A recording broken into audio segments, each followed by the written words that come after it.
Hello everyone, welcome to Gosport Railworks. My name's James and today we're doing another 3D printed kit. This time we're working on a SECR O class or O1 class engine. This particular version which I've got here is the O1 class with the normal O class tender, because I have made a variant where you can have the M class tender, because they did have a few of them which had those tenders. And yeah, it will come with the loco body itself. Do excuse the little silver bits here. This particular print didn't have the boiler bands on this particular bit. I have fixed it, but since I didn't want to print it again, I basically just filled it in with some wire. So do excuse that, but so that won't be on thing. You will get the tender body, and also you get the tender sides, because it does have it has outside frame tender, well, frame really. And that will go on the sides here. You will need to get rid of all of this detail pretty much as you can, and then stick these on the outside. I will have to say that the loco body and the it's a bit tight fit there. The loco body and the tender body are slightly stretched just to make it so it will fit the Farish 4F chassis. Now you could probably use the C class as well, which probably be a bit closer, but yeah, you will need to excuse that it's slightly incorrect. Main fact it's stretched slightly that way, and this one I think slightly stretched that way as well, and very slightly widened as well, just to fit onto the chassis without any issues. Work on the chassis, which you need to do. First of all, you need to, well, for the 4F chassis, you need to round down the top of the chassis block here, just to make it a bit more smoother, and just so that this can sit in the right spot, which would be about, let me just get that back up, probably about there, then slide down. Unfortunately, this squared off bit does make it a bit more difficult. Maybe remove a bit of the metal here. Probably should get a pen, but never mind. But remove a bit of the metal just above the coupling, just to make it a bit more smoother.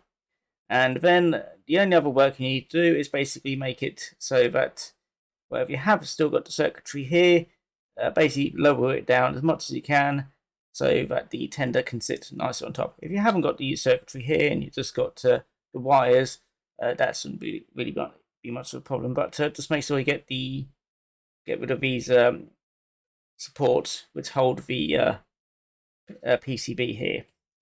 And that's pretty much all the work you need to do. What other things you need to do on the actual engine itself? Well, on the print itself, first of all, you need to drill holes for the buffers. Well, don't know where the body for my 4F went to, but oh well, I'll just add some other buffers. I need to add the wiring for the handrails. What I have forgotten to add is the I think it's the Westinghouse pump on the side here. I couldn't quite remember exactly where it's meant to live. I have got a thing which I can print onto there. Need to add some more wiring here, then paint it obviously. Interestingly enough, for the tender, you will have to add handrails onto this as well, just underneath the top of the tender lip here as well. Also, I did try to add the support springs here on the O-class tender, and it doesn't look too bad really. I didn't get any of the spring detail in there because unfortunately my plans didn't actually have much of a detail, so they're just simple little bits of detail. So, but it adds a nice little variance. So do that on there, do that on there, push it forward a little bit just so it sits on there.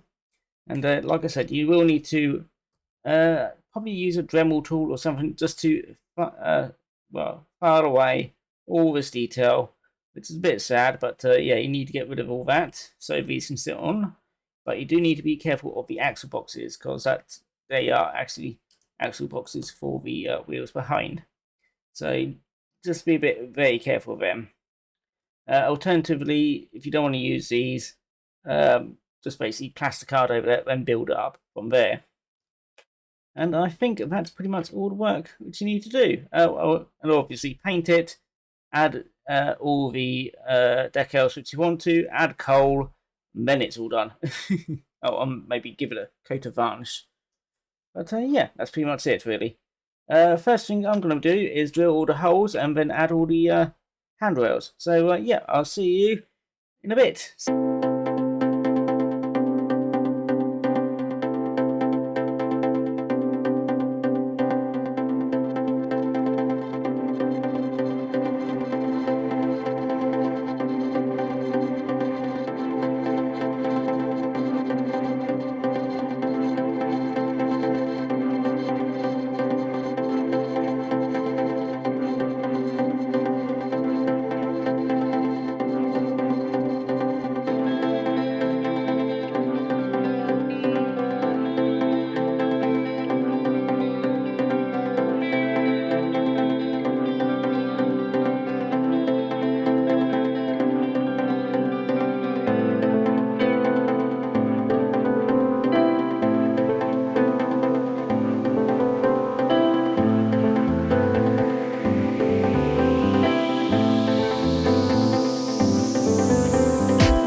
The South Eastern Railway O class, of which some were later rebuilt, becoming the O1 class, were a class of 060 steam locomotive designed for freight work, and were the main freight engines of the South Eastern Railway, and later the South Eastern and Chatham Railway for a number of years. However, they were displaced by the more powerful C-class locomotives following the merging of the South Eastern Railway under London, Chatham and Dover Railway in 1899. This relegated the class to working on the numerous branch lines in Kent on both passenger and freight work. They worked most notably on the Kent and East Sussex Railway and East Kent Railway, operating coal trains from the Kent coalfields to London, as well as shunting work at such locations as Shepherd's Well, New Junction and Ashford. Between 1903 and 1932, 59 locomotives were given larger boilers, of the same type as was fitted to the SECR H-class tank engines. These rebuilds were designated the O1 class. The majority were drawn before the outbreak of the Second World War in 1939, and those that remained were slowly withdrawn from nationalisation onwards. The death knell for the final few members of the class came with the modernisation plan of 1955, which closed down many of the branch lines they continued to serve in Kent, which included the branch lines to locations such as Hawkshurst, New Romley and the Kent coalfields. Those lines which remained open generally either lost their freight services or were dieselised.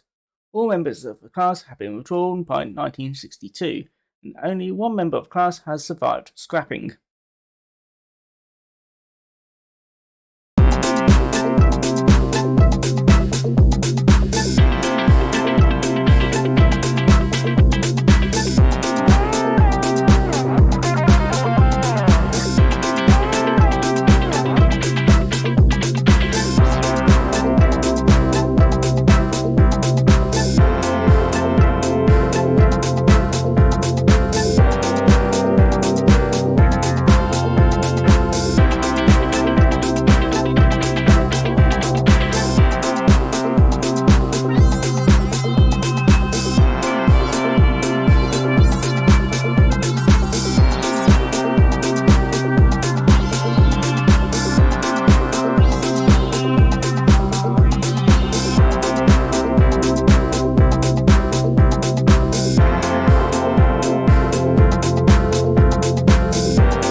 Well, here we have a finished O1 class now on my layout, and it's looking not too bad. I did have a little bit of trouble trying to get the actual loco body a bit lower, which is why it's a few millimetres a bit too high. I may need to make it a little bit more wider because these wheel splashers are they're not quite fouling, but they are rather close to the actual wheels. The sides of the tender, the tender wheels that is, that's turned out quite nice. I'm quite happy with that. A little bit of a hassle to glue them on and clear out the original detail. Still a bit too wide than what it should be, but considering that I didn't want to mess up the axles of the actual wheels, I will accept how it's turned out. But yeah, it does run. I've also got it DCC'd, so yeah, quite happy with that. Yeah, as you can see, it's a little bit juddery because of those wheels, and it does get a little bit stuck. There we go. Let it run round the layout.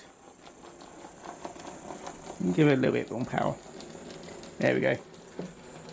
Yeah, I may need to do a little bit more filing for the inside of those wheels. well, the inside of them splatters.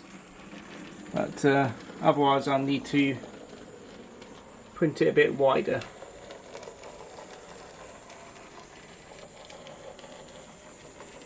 We'll see what I can do to it anyway.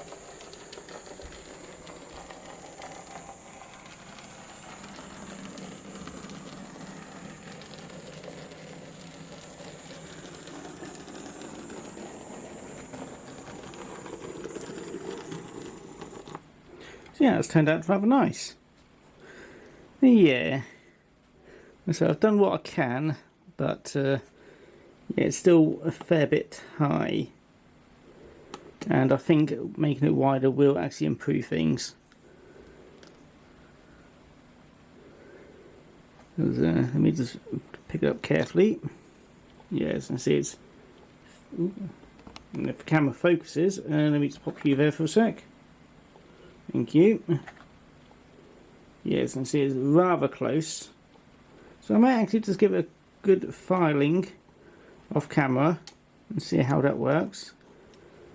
And also file a bit more on the top of the chassis just to make it a bit more clear up there. That may also be affecting things.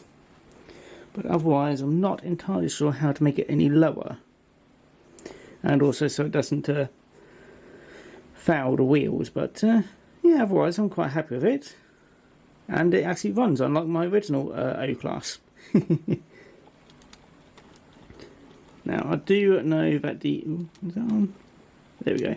But I do know that the O-Class which I've made does use the wider tender boiler, sorry, of the O1 class, but I did mix up slightly there.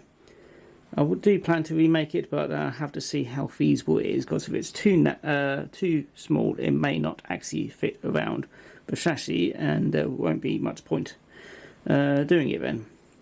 So it may have to be a compromise. But otherwise, it looks quite nice, and I'm happy with it. Just a few niggly things which I need to sort out. But tender is pretty much as it should be. Let me just zoom in. That looks quite nice. That could probably benefit with being a bit wider. You do need to file away at the inside of the little points where it normally where it holds the original tender on. But a good file will help. And there we go. But yeah, still a bit of work, but much better than my original attempt, which was using brass. And yeah, that didn't turn out nicely, did it? Well.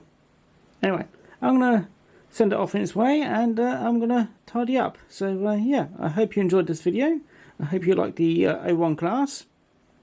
Do let me know what you think, and yeah, if you do like the video, do feel free to like, comment and subscribe. And if you didn't like the video, well, I hope you enjoyed it anyway. And if you do want one of these, I will be putting them up for sale for my typical price for an 060 like this will be about £18.